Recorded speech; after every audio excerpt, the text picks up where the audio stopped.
50% సీట్ల పెంపుతో దక్షిణాది రాష్ట్రాలకు అన్యాయం జరుగుతోందని తెలంగాణ సీఎం రేవంత్ రెడ్డి అన్నారు. ఢిల్లీలో ఆయన మీడియాతో చిట్చాట్ చేశారు. దక్షిణాది రాష్ట్రాల అవసరం లేకుండానే కేంద్రంలో ప్రభుత్వం ఏర్పడే అవకాశం ఉంటుందన్నారు. ఇది రాజకీయ పార్టీలకు సంబంధించిన సమస్య కాదని, దక్షిణాది ఉత్తరాది రాష్ట్రాలకు సంబంధించిన అంశమని అన్నారు. ఇప్పటికే దక్షిణాదిలో రాజకీయ ప్రాధాన్యం తగ్గిందని, ఉత్తరాదిన సీట్ల పెంపుతో మరింత నష్టం తప్పదని అన్నారు. కేసీఆర్ తనకు రాజకీయ ప్రత్యర్థి మాత్రమేనని సీఎం రేవంత్ రెడ్డి అన్నారు. వ్యక్తిగతంగా ఎలాంటి సమస్యలు లేవని స్పష్టం చేశారు. కేసీఆర్ కుటుంబమే పదవుల కోసం పాకులాడుతోందని చెప్పారు. వారసత్వ రాజకీయాల కోసం పోటీ పడుతోందన్నారు. కేసీఆర్ది కుటుంబ సమస్య అంటూ TV9 సమ్మిట్లో చెప్పారు. కేసీఆర్ సమస్య ఆయన కుటుంబందేనని, తెలంగాణ ప్రజలకి కాదు అన్నారు. నియోజకవర్గాల పెంపుపై కేంద్ర నిర్ణయాన్ని AP deputy CM Pawan Kalyan హర్షం ప్రకటించారు. కొత్తగా 100 మంది ప్రతినిధుల్ని చట్టసభలకు పంపే అవకాశం కలిగిందన్నారు. డీలిమిటేషన్ దుర్వినియోగం కాకుండా చూడాలని కోరారు. అందుకోసం ఎమ్మెల్యేలతో కమిటీ ఏర్పాటు చేయాలన్నారు. కమిటీ నివేదిక ఆధారంగా కార్యాచరణ ఉండాలని, స్థానిక పౌరులు గెలిపే లక్ష్యంగా సాగాలని పిలుపునిచ్చారు. నియోజకవర్గాల పునర్విభజనను వైసీపీ నేత శైలజానాథ్ ఆహ్వానించారు. ప్రజలకు మరింత మేలు కలుగుతుంది అన్నారు. పునర్విభజన అందరికీ ఆమోదయోగ్యం చేయాలని కోరారు. అపోహలకు తావు లేకుండా చూడాలన్నారు. పునర్వ్యవస్థీకరణతో దక్షిణాది రాష్ట్రాలకు అన్యాయం జరగకుండా చూడాలని అన్నారు. ఏపీ డీజీపీ ఉన్నతాధికారులతో సీఎం చంద్రబాబు భేటీ అయ్యారు. రాజధానిలో వరుస అగ్ని ప్రమాదాలపై సీరియస్గా స్పందించారు. రాజస్థాన్లో 3 ప్రమాదాలు జరిగాయని, 140 డిగ్రీల వేడితో అంటిస్తే తప్ప పైపులు తగలబడవని అన్నారు. చిన్న రిప్పురవ్వతో ప్రమాదం జరిగే అవకాశమే లేదని స్పష్టం చేశారు. మరి విచారణ జరిపి 24 గంటల్లోగా నివేదిక ఇవ్వాలని డీజీపీని ఆదేశించారు. ఏపీ సీఎం చంద్రబాబుతో బాలీవుడ్ నటుడు సంజయ్ దత్ భేటీ అయ్యారు. రాష్ట్రంలో సినీ పరిశ్రమ అభివృద్ధిపై చర్చించారు. సినీ వినోద రంగాల్లో పెట్టుబడులు పెట్టాలని చంద్రబాబు సంజయ్ దత్ ని కోరారు. ఇండస్ట్రీలో మౌలిక సదుపాయాల ఏర్పాటుకు ఆసక్తిగా ఉన్నట్లు సంజయ్ దత్ సీఎంకు వివరించారు. ఇప్పుడున్నది తెలుగుదేశం పార్టీ 3.0 వర్షన్ అని మంత్రి నారా లోకేష్ అన్నారు. క్షేత్రస్థాయిలో పనిచేసే వారిని నేరుగా గుర్తిస్తామన్నారు. పార్టీ ఆవిర్భావ దినోత్సవం నాడు బాగా పనిచేసిన 19 మంది కార్యకర్తలకు వేదికపై అవకాశం కల్పిస్తామన్నారు. తెలంగాణ తొలి, రెండో సీఎం టీడీపీ యూనివర్సిటీ నుంచే వచ్చిన వారే అన్నారు. నేతల్ని తయారు చేసే కార్ఖానాకి టీడీపీ కేర్ ఆఫ్ అన్నారు. కలిసికట్టుగా పనిచేస్తేనే మార్పు సాధ్యమన్నారు. అసెంబ్లీ డైనింగ్ హాల్లో 3 పార్టీలకు చెందిన ముగ్గురు కలయిక ఆసక్తి రేపింది. ఒకే టేబుల్ పై Congress MLA Rajagopal Reddy, BJP MLA Payal Shankar, BRS నేత కేటీఆర్ లంచ్ చేశారు. 2 గంటలకు పైగా ముగ్గురి మధ్య సంభాషణ జరిగింది. కాంగ్రెస్ నేత జీవన్ రెడ్డి పార్టీకి రాజీనామా చేసేందుకు సిద్ధమయ్యారు. ఇవాళ అనుచరులతో సమావేశమవుతున్నారు. వారి సూచనల ప్రకారం భవిష్యత్ కార్యాచరణపై నిర్ణయం తీసుకుంటారు. పార్టీ మారొద్దంటూ మంత్రులు శ్రీధర్ బాబు, అడ్డూరితో పాటు టీపీసీసీ చీఫ్ మహేష్ గౌడ్ చేసిన ప్రయత్నాలన్నీ విఫలమయ్యాయి. శ్రీకాకుళం మున్సిపల్ కమిషనర్ కూర్మారావుపై ఏపీ ప్రభుత్వం సస్పెన్షన్ ఎత్తివేసింది. డయేరియా వ్యాప్తికి మురుగునీరే కారణమని, పరిపాలన వైఫల్యం లేదంటూ 3 సభ్యుల కమిటీ విచారణ నివేదిక ఆధారంగా ఆయనపై సస్పెన్షన్ ఎత్తివేసింది. నాంపల్లి ఆబ్కారీ భవన్ దగ్గర బార్ అండ్ రెస్టారెంట్ యజమానులు మౌన దీక్ష చేపట్టారు. ప్రభుత్వానికి ఆదాయాన్ని తెస్తున్న తమకు న్యాయం దక్కడం లేదని, జీవో 145ని వెంటనే రద్దు చేయాలని డిమాండ్ చేస్తూ ప్లకార్డులు ప్రదర్శించారు. ప్రభుత్వానికి ఎన్నోసార్లు ఫిర్యాదు చేసినా పట్టించుకోవడం లేదని ఆరోపించారు. సమస్యలు పరిష్కరించకుంటే అసెంబ్లీని ముట్టడిస్తామని హెచ్చరించారు. విజయవాడ ఉగ్ర లింకుల కేసులో 12 మంది పాత్ర ఉన్నట్టుగా పోలీసులు గుర్తించారు. సోషల్ మీడియా వేదికగా IQIS, ISIS పేర్లతో నిందితులు గ్రూపులు పెట్టినట్టుగా తేల్చారు. తీవ్రవాద భావజాలాన్ని ప్రచారం చేసినట్లుగా తేల్చారు. ఇప్పటికే అరెస్ట్ అయిన 3 విజయవాడకు చెందిన వారని తెలిపారు. ఈ గ్రూపుల్లో ఇంకా ఎంతమంది ఉన్నారు అనే కోణంలో విచారణ జరుపుతున్నామని ఐజీ త్రిపాఠి వివరించారు. ఉమ్మడి అనంతపురం జిల్లాలో సేవే పరమావధిగా సాగుతున్న ఆర్టీడీ సంస్థని రెన్యువల్ చేయడం ఆనందంగా ఉందని ఎంపీ పార్థసారథి చెప్పారు. ఆర్టీడీ సంస్థపై కేంద్ర నిర్ణయాన్ని అభినందించారు. మంత్రి లోకేష్ చొరవతోనే సంస్థకు నిధులొస్తున్నట్టు చెప్పారు. భవిష్యత్తులోనూ సంస్థకు ఎలాంటి ఇబ్బంది లేకుండా చూస్తామన్నారు. హైదరాబాద్ నగర వ్యాప్తంగా భారీ వర్షం కురిసింది. గచ్చిబౌలి, ఐకియా దగ్గర కురిసిన వర్షానికి ట్రాఫిక్ ఎక్కడికక్కడ నిలిచిపోయింది. వాహనాలు కిలోమీటర్ల మేర ఆగిపోవడంతో ప్రయాణికులు తీవ్ర ఇబ్బందులు పడ్డారు. ఇక బంజారాహిల్స్ కేబీఆర్ పార్క్ పరిసరాల్లో కురిసిన వర్షానికి రహదారులు వరదతో నిండిపోయాయి. అంతా ఇంటికి వెళ్లే టైంలో కురిసిన వానతో ఉద్యోగులు, వ్యాపారులు అవస్థలు పడ్డారు. కామారెడ్డి ప్రాంతంలో ఈదురు గాలులతో కూడిన వర్షం కురిసింది. గంట పాటు ఉరుములు, మెరుపులు స్థానికుల్ని భయపెట్టాయి. బికనూరు ప్రాంతంలో వడగళ్ల వానకి జనం ఇంటికే పరిమితమయ్యారు. అకాల వర్షంతో చాలా ప్రాంతాల్లో మామిడి పంట నేల రాలింది. హైదరాబాద్ జియాగూడలో అపరిశుభ్ర వాతావరణంలో తయారు చేస్తున్న పచ్చళ్లని పోలీసులు సీజ్ చేశారు. అనుమతి లేకుండా పచ్చళ్ల వ్యాపారం చేస్తున్నట్టుగా నిర్ధారించారు. ఒకరిని అదుపులోకి తీసుకుని 3 లక్షల రూపాయల విలువైన నాసిరకం పచ్చళ్లని సీజ్ చేశారు. నంద్యాల సబ్ రిజిస్ట్రార్ ఆఫీసులో ఏసీబీ సోదాలు 2వ రోజు కొనసాగాయి. అవినీతి ఆరోపణలు రావడంతో డాక్యుమెంట్ రైటర్లు అధికారులను విచారించారు.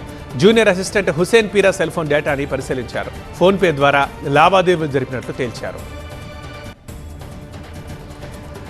తిరుపతిలో ఇంటి పన్ను వసూలుకు వెళ్లిన కార్పొరేషన్ సిబ్బందిపై ఒక ఇంటి యజమాని మరికొందరితో కలిసి దాడి చేశాడు. పన్ను కోసం వస్తే కాలర్ పట్టి కొట్టారని ఉద్యోగి ఫిర్యాదు చేశాడు. దాడి చేసిన వసంత్ కుమార్ అనే వ్యక్తిపై పోలీసులు కేసు నమోదు చేశారు. కర్నూలు చెన్నమ్మ కూడలి దగ్గర బైకు లారీ ఢీకొన్నాయి. ప్రమాదంలో ఒకరు చనిపోయారు. అదే సమయంలో వెనుక నుంచి వచ్చిన మరొక లారీ అదుపు తప్పి అతివేగంతో దూసుకెళ్లడంతో ఒకరు చనిపోయారు. పలువురు గాయపడ్డారు. వారిని కర్నూలు జిల్లా హాస్పిటల్కి తరలించి చికిత్స అందిస్తున్నారు. హైదరాబాద్ పాతబస్తీ శాలిబండ పరిధిలో అర్ధరాత్రి గంజాయి మత్తులో కొందరు యువకులు హల్చల్ చేశారు. కాలాపత్తర్ పటేల్ మసీద్ సందులో 4 యువకులు బైక్లపై తిరుగుతూ బేస్బాల్, క్రికెట్ బ్యాట్లతో పార్కింగ్ చేసిన వాహనాల అద్దాల్ని ధ్వంసం చేశారు. బాధితుల ఫిర్యాదుతో పోలీసులు సీసీటీవీ ఫుటేజ్ ఆధారంగా దర్యాప్తు మొదలుపెట్టారు.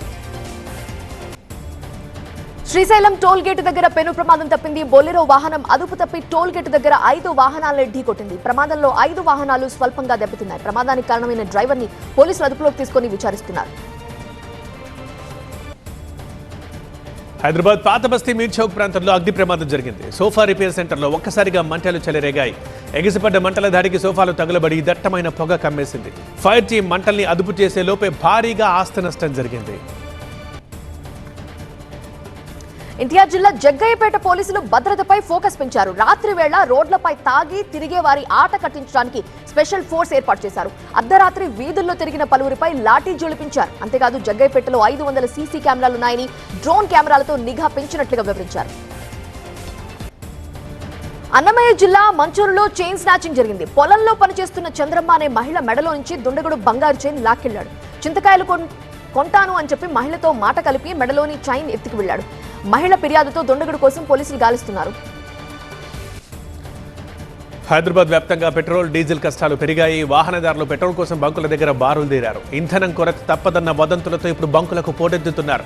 ఇక ఒక్కసారిగా డిమాండ్ పెరగడంతో కొన్ని చోట్ల బంకుల్ని మూసేయాల్సిన పరిస్థితి. అవసరానికి మించి ఇంధనం నిల్వ చేసుకోవద్దని ఆయిల్ కంపెనీలు, అధికారులు సూచిస్తున్నారు. హైదరాబాద్ లో 24 క్యారెట్ల 10 గ్రాముల బంగారం ధర 1,43,360 రూపాయలుగా ఉంది. 22 క్యారెట్ల బంగారం ధర 1,32,750 రూపాయలుగా ఉంది. యుద్ధం నేపథ్యంలో ధరల్లో మార్పులు జరిగే అవకాశం ఉంది. హైదరాబాద్ లో కిలో వెండి ధర 2,26,500 రూపాయలు పలుకుతోంది. ఇక వెండి ధరలు ఊగిసలాడుతున్నాయి. దీంతో ధర తగ్గుతుందో లేక పెరుగుతుందో తెలియక వినియోగదారులు గందరగోళానికి గురవుతున్నారు. అసెంబ్లీ ఎన్నికల ప్రచారాన్ని ఉధృతం చేసే చర్యల్లో భాగంగా బీజేపీ జాతీయ అధ్యక్షుడు నితిన్ నబిన్ కోల్కతా వచ్చారు. పార్టీ ఎమ్మెల్యేలు, ఎంపీలతో సమావేశమయ్యారు. కొంతమంది అభ్యర్థుల్ని కూడా ఈ సమావేశానికి ఆహ్వానించారు. ప్రచారానికి సంబంధించి తమకు అధ్యక్షుడు దిశానిర్దేశం చేశారని బెంగాల్ బీజేపీ నేతలు వెల్లడించారు. పశ్చిమాసియా సంక్షోభంపై చర్చించడానికి ప్రభుత్వం ఇవాళ అఖిలపక్ష సమావేశం ఏర్పాటు చేసింది. ఈ రోజు సాయంత్రం 5 గంటలకి సమావేశం జరుగుతుంది. అంతర్జాతీయంగా చోటు చేసుకుంటున్న పరిణామాల మధ్య భారత రక్షణ సన్నద్ధతని రక్షణ మంత్రి రాజ్నాథ్ సింగ్ సమీక్షించారు. ఎన్నికల సంఘం బీజేపీ కుమ్మక్కై ప్రజల ఓటింగ్ హక్కుల్ని కాలరాస్తున్నాయని బెంగాల్ సీఎం తృణమూల్ కాంగ్రెస్ అధ్యక్షురాలు మమతా బెనర్జీ ఆరోపించారు. ఎన్నికల సంఘం నోటిఫికేషన్పై బీజేపీ గుర్తు ఉండడం దేనికి సంకేతం అంటూ ప్రశ్నించారు. అది క్లరికల్ మిస్టేక్ అని, బాధ్యతల నుంచి తప్పించుకోలేరని మమత ఆగ్రహం వ్యక్తం చేశారు. ఎన్నికలకి చాలా కాలం ముందే రైజర్ దళ్, అసోం జాతీయ పరిషత్ పార్టీలతో తాము పొత్తు కుదుర్చుకున్నామని అసోం పీసీసీ ప్రెసిడెంట్ గౌరవ్ గొగోయ్ అన్నారు. అసోం చరిత్రలో మొదటిసారి కాంగ్రెస్ పార్టీ చాలా పార్టీలతో పొత్తు కుదుర్చుకుందని వెల్లడించారు. బకాయిలు చెల్లించేందుకు తాను సిద్ధమని, చెల్లించాల్సిన మొత్తం తిరిగి చెల్లింపుల కోసం షెడ్యూల్ రూపొందించాలని కోరుతూ అనిల్ ధీరుభాయ్ అంబానీ గ్రూప్ చైర్మన్ అనిల్ అంబానీ ఆర్థిక మంత్రి నిర్మలా సీతారామన్కి లేఖ రాశారు. స్టెర్లింగ్ బయోటెక్ కేసు తరహాలో తనను కూడా చూడాలని కోరారు. ఈ లేఖని ప్రభుత్వం సుప్రీంకోర్టు ముందుంచింది. కోల్కతాలో బీజేపీ కార్యకర్తలు ఆందోళనకు దిగారు. బాలాఘర్ నియోజకవర్గ అభ్యర్థి సుమనా సర్కార్ కి వ్యతిరేకంగా నిరసన తెలిపారు. గతంలో టీఎంసీలో పనిచేసిన సుమనాకి టికెట్ ఎలా ఇస్తారంటూ అభ్యంతరం తెలిపారు. ఆ స్థానాన్ని వేరే వ్యక్తులకు ఇవ్వాలని డిమాండ్ చేశారు. జనతాదళ్ యునైటెడ్ పార్టీ అధ్యక్షుడిగా బీహార్ సీఎం నితీష్ కుమార్ మరోసారి ఎన్నికయ్యారు. అధ్యక్ష పదవి కోసం నిర్వహించిన ఎన్నికల్లో కేవలం నితీష్ కుమార్ తరఫున మాత్రమే నామినేషన్ దాఖలైనట్టు పార్టీ ఎన్నికల అధికారులు ప్రకటించారు. భారత విదేశాంగ విధానం ప్రధాని మోదీ వ్యక్తిగత విధానంగా మారిపోయి ప్రపంచంలోనే ఒక జోక్ గా మారిందని కాంగ్రెస్ నేత రాహుల్ గాంధీ విమర్శించారు. ప్రధాని మోదీ ఏం చేయగలరో అమెరికా అధ్యక్షుడు ట్రంప్ కి స్పష్టంగా తెలుసు అన్నారు. ప్రధాని రాజీ పడ్డారంటే మన విదేశాంగ విధానము రాజీ పడ్డట్టే అని రాహుల్ గాంధీ అన్నారు. రిలీజ్ డేట్ దగ్గర పడుతుండటంతో biker movie team promotions speed పెంచింది. ఇటీవల హైదరాబాద్లో ట్రైలర్ లాంచ్ ఈవెంట్ని ఘనంగా నిర్వహించారు. వైజాగ్లో ఏర్పాటు చేసిన కార్యక్రమంలో చిత్ర యూనిట్ అంతా పాల్గొంది. రేసింగ్ నేపథ్యంలో పిరియాడికి డ్రామాగా తెరకెక్కుతున్న ఈ సినిమా ఏప్రిల్ 3న ప్రేక్షకుల ముందుకు రానుంది. రాజస్థాన్ రాయల్స్ జట్టు యాజమాన్యం మారింది. అమెరికాకి చెందిన పారిశ్రామికవేత్త కాల్ సోమాని ఆయన నేతృత్వంలోని కన్సార్టియం 15,290 కోట్ల రూపాయలకి జట్టుని కొనుగోలు చేసింది. ఈ సీజ్ ముగిసిన తరువాత రాజస్థాన్ రాయల్స్ జట్టు ఈ కన్సార్టియం చేతికి వెళ్తుంది.